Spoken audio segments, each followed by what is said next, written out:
আমাদের গ্রামেও একটা মারপিট হয়েছিল আমাদের সঙ্গে।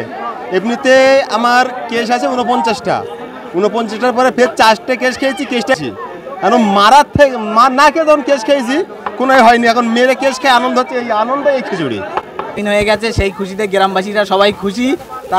তাদের সকলের সহযোগিতায় আজকে আমরা এখানে খিচুড়ির একটা অনুষ্ঠান করেছি। সবাই খুশি, আপনারা দেখতে পাচ্ছেন এখানে ঘুরিয়ে দেখালে গ্রামের পুরো লোকটাই এখানে উপস্থিত আছে। দর্শক, এই মুহূর্তে যে খবরের দিকে চোখ রাখবো, ভাঙড়ে আতঙ্কে ভুগছে শওকত অনুগামী।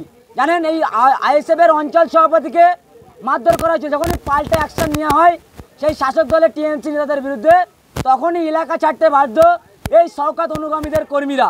তার খুশিতে এই মুহূর্তে নারায়ণপুর অঞ্চল সভাপতির বুথে যেভাবে খাওয়া দাওয়ার আয়োজন, যে গ্রামবাসীদের ভিড়, আমার ক্যামেরাম্যানকে ঘুরে দেখাতে বলবো যেভাবে গ্রামবাসী এত মানুষের ভিড়, তাহলে আগামী দিন কি এই শওকত মোল্লা হামাগুড়ি দিয়ে ভাঙড় ছাড়া হবে, এমনই বার্তায় কিন্তু আক্রমণ করলেন এই ভাঙড় বিধানসভার কিছু আইএসএফ কর্মী বা সাধারণ মানুষরা। কি জানাচ্ছেন আমাদের ক্যামেরার মুখোমুখি, দেখতে থাকুন বিস্তারিত খবর আইএসএফ বাংলার পর্দায়। কি বলবেন এই যে খাওয়া দাওয়ার আয়োজন হঠাৎ করে আপনাদের বুথে, কি কারণ? আজকে মূলত আমাদের নারায়ণপুর অঞ্চলে সবাই জানে আমাদের 217 নম্বর বুথ, অঞ্চল সভাপতির বুথ। এখানে আমাদের কয়েকটা ছেলেকে রাতের অন্ধকারে মারধর করা হয়েছিল এবং আমাদের ছেলেদের নামে মিথ্যা মামলা দিয়েছিল। আজ তাদের সকলের জামিন হয়ে গেছে, সেই খুশিতে গ্রামবাসীরা সবাই খুশি। তাদের সকলের সহযোগিতায় আজকে আমরা এখানে খিচুড়ির একটা অনুষ্ঠান করেছি। সবাই খুশি, আপনারা দেখতে পাচ্ছেন এখানে ঘুরিয়ে দেখালে গ্রামের পুরো লোকটাই এখানে উপস্থিত আছে। সুতরাং এই বুথে তৃণমূলের কোনো জায়গা নেই। আমরা আগামী দিনে লড়াই করব বুকে বুক ঠুকে। এটা আমি এখান থেকে একটা সবাইকে বলে দিতে চাই যে আমাদের লড়াই হবে, আমরা লড়াই ছাড়বো না। এখন মারার থেকে মার না খেয়ে যখন কেস খেয়েছি কোনো হয়নি, এখন মেরে কেস খেয়ে আনন্দ হচ্ছে। এই আনন্দ এই খিচুড়ি। এই যে মানুষ ভাঙড় বিধানসভাতে একাধিকবার শুনে আসতাম আইএসএফ নেতারা মার খাচ্ছে, এই যে পাল্টা অ্যাকশন দেওয়ার পরে এই যে খাওয়া দাওয়ার আয়োজন, এটা কি একটা আতঙ্ক ছড়িয়ে দিচ্ছে? আরে আতঙ্ক তো অবশ্যই আছে, তার থেকে মানুষগুলো কত খুশি দেখো। টিএমসি নেতাদেরকে মারার জন্য মানুষ এত খুশি? হ্যাঁ অবশ্যই, ওরা তো মানুষ না, তো প্রত্যেকে তো চোর। মানুষ হলে তো খুশি হতো না, চোর বলে মানুষ খুশি। এ তোলামুল সাথে বিজয়মূল দুই ভাই বোনে তো একসঙ্গে আছে, এই খুশি। আগামী দিন কি পদক্ষেপ নিচ্ছেন? এই যে আইএসএফের যে আপনারা ব্যানারে লড়াই করছেন, যেভাবে পুলিশ শাসক দলকে সাপোর্ট করছে, কি বার্তা জানাবেন সাধারণ মানুষের জন্য? সাধারণ মানুষের জন্য বার্তা জানাবো, যেগুলো হচ্ছে সেগুলো ভালোর জন্যই হচ্ছে। সাধারণ মানুষ তো দেখছে যে কার ক্ষতি হচ্ছে কাদের ভালো হচ্ছে। আজকের যদি বলা যায় আমাদের ভাঙড় বিধানসভার মধ্যে দীর্ঘ 15 বছর এই তৃণমূল পার্টি সরকারে আছে, 15 বছর যা উন্নয়ন হয়নি, কিন্তু এই 4 বছর চলছে তার থেকে ডবল উন্নয়ন হয়ে গেছে। 11 বছর উন্নয়ন 5 বছরের মধ্যে হয়ে গেছে। প্রতি গ্রামে দেখো একটা করে হাইলাইট, প্রতি গ্রামে মন্দিরের সামনে কোনো রাস্তাঘাট কাঁচা নেই পাকা নেই, এগুলো সব আইএসএফের ভয়ে চলছে। এখন নটরিয়াস ক্রিমিনালের উন্নয়ন ছাড়া আর কিছু নয়। নটরিয়াস ক্রিমিনাল আইএসএফের ভয়তে দুমদাম কাজ করে যাচ্ছে, কিন্তু রাস্তা করছে বিধানসভা লোকসভা ভোটে যে রাস্তা করেছে বিধানসভার আগে সে রাস্তা শেষ। আবার যদি নতুন করে ফের হয় কি বলবো? কি বার্তা দেবেন যেভাবে আইএসএফ কর্মীদের আক্রমণ করা হচ্ছে, এই যে পাল্টা অ্যাকশন শুরু করলেন আর নারায়ণপুর অঞ্চল সভাপতি, কি বলবেন? আবার পাল্টা অ্যাকশন যদি শুরু করা যায়, এই তৃণমূল পার্টিতে একটা গ্রামে একটা নেতাও খুঁজে পাওয়া যাবে না। এদের পিছনে তো মানুষ নেই, যে কটা আছে এরা সব চোর, ভদ্র চোর। কি লড়াই জানাবেন? এলাকা থেকে নেই না, আছে সব ভদ্রলোক সাথে ঘুরপাক খাচ্ছে। সামনের দিন পর্যন্ত এদেরকে খুঁজে পাওয়া যাবে না, সামনে বিধানসভা লাগাতে এদেরকে পাওয়া যাবে না, এরকম একটা আশা আছে।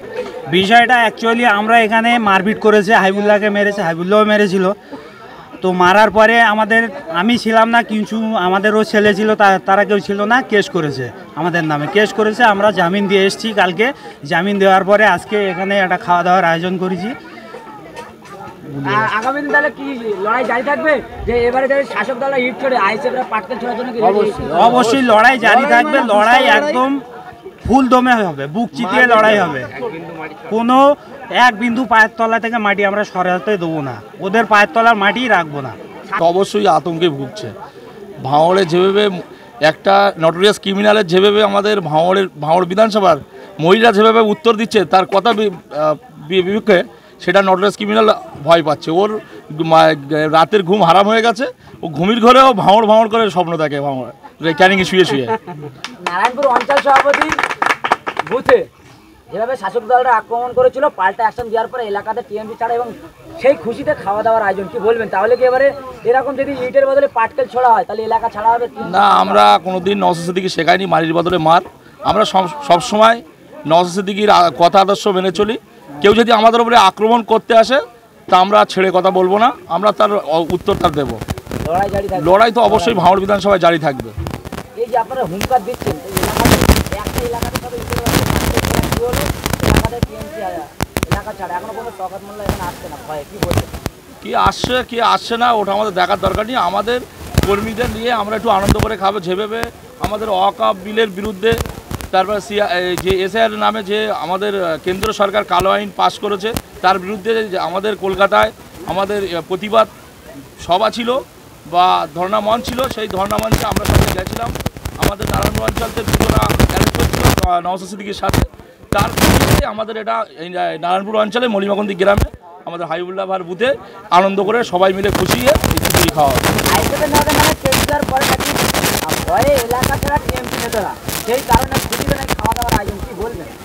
কে মিথ্যা কেস দিচ্ছে আর কে ভয়ে পালাচ্ছে আমাদের দেখার দরকার নেই। আমাদের কাজ আমরা চালিয়ে যাব। আমাদের কর্মীদের সাথে আমাদের সবসময় আমরা আছি, সবসময় কর্মীদের উৎসাহ দিয়ে আমাদের এইভাবে আমাদের চালিয়ে যেতে হবে। শওকত মোল্লা বলছে আইএসএফের জমানা জব্দ হয় ভাঙড়ে, তার আগেই এলাকা ছাড়া সব মিথ্যা কেস দিয়ে এলাকা ছাড়া হচ্ছে, শওকত মোল্লা পাশে দাঁড়াচ্ছে না, কি বলবেন? আচ্ছা, ভাঙড় বিধানসভায় আগে ইলেকশন ঘোষণা হোক, তারপর কে ভাঙড় ছাড়া হয় সে দেখা যাবে।